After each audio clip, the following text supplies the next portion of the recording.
Welcome to the video on taking attendance in SIS version 10.0, featuring the updated attendance screen and the new virtual present attendance code.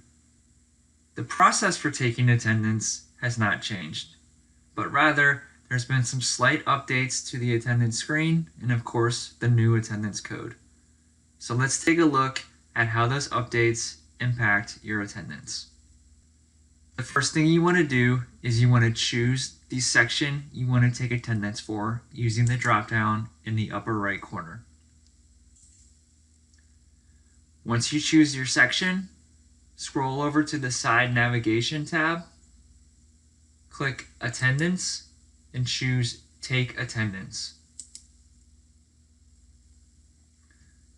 As you can see, your attendance screen is the same with some slight modifications. Now there is a column for hours attended, scheduled hours, and hours present. There is also a new virtual present attendance code.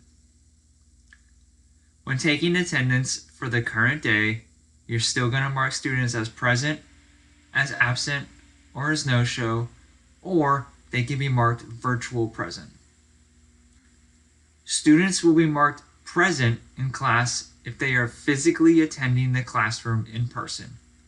Students will be marked virtual present if they are watching the class live on Google Meet.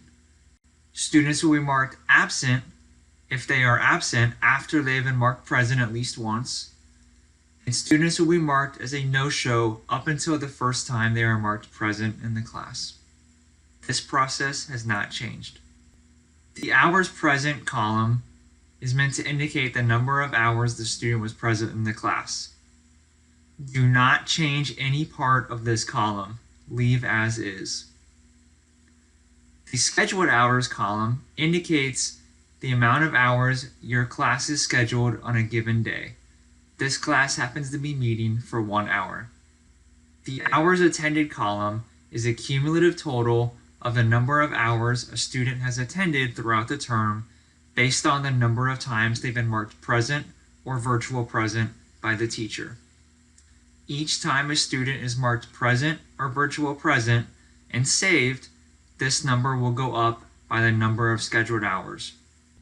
For today's attendance, click the bubble that indicates the correct attendance code for each student, and then click Save. As you can see, the hours attended has gone up by 1 hour for each student because they were both marked present.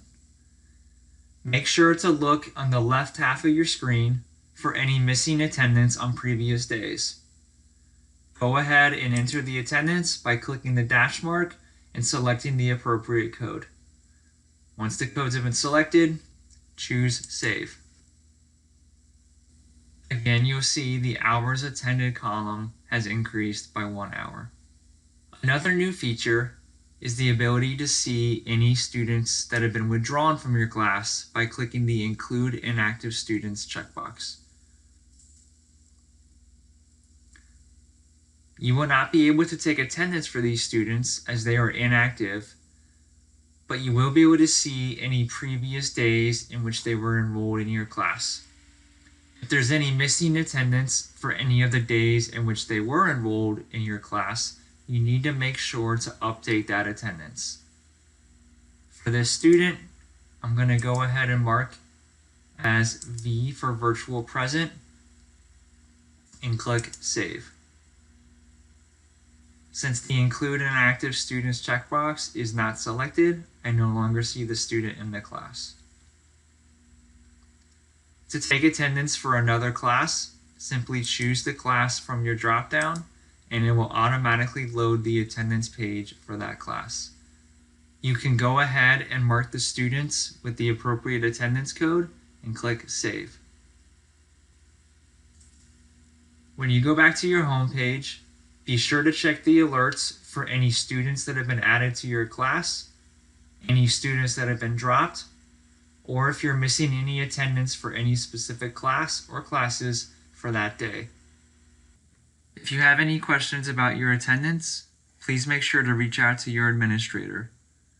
Thank you for watching the video on taking attendance and SIS version 10.0 featuring the updated attendance screen and the new virtual present code.